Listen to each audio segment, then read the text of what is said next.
Une jeune fille marche dans la ville. Tout à coup, la rue débouche sur un vaste espace et la vue s'échappe sur l'immense plaine déserte. Elle se dirige vers une minuscule enceinte.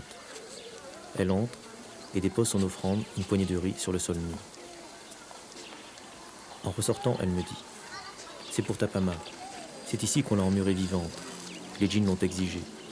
Quand on a créé la ville, ils demandèrent un sacrifice suprême pour éloigner les diables qui rôdaient dans les parages. Alors on a choisi Tapama, la fille unique et vierge d'un bozo. Les maçons l'ont emmurée vivante et ils ont bâti la ville sur elle. » Ainsi fut créée Djenné, Djenné la mythique, Djenné la sainte.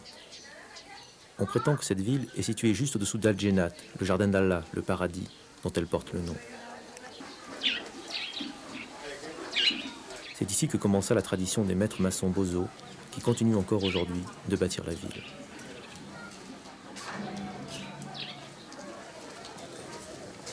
La pièce majeure de la cité est la grande mosquée. Au XIIIe siècle, le roi de Djenné se convertit à l'islam. Et pour exprimer sa nouvelle foi, il n'hésita pas à faire raser son palais et à sa place, il fit construire la première mosquée. Mais la vie libertine de Djenné eut du mal à s'accorder avec la rigueur des chefs musulmans.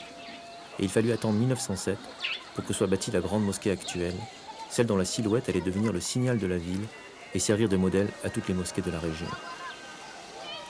Le prestige et la magnificence de la grande mosquée ne me font pas oublier les photos de Sao que j'ai emmenées dans mon sac.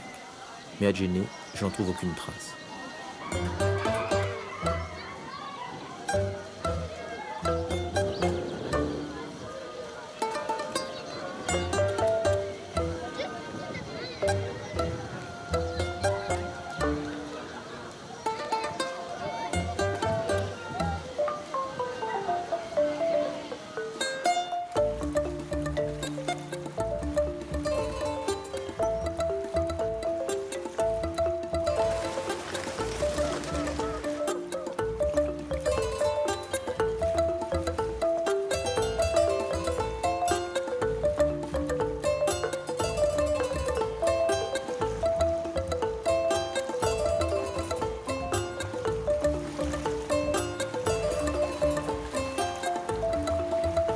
J'ai embarqué sur une de ces grandes pirogues qui naviguent sur le Niger et servent aux commerçants à approvisionner les marchés.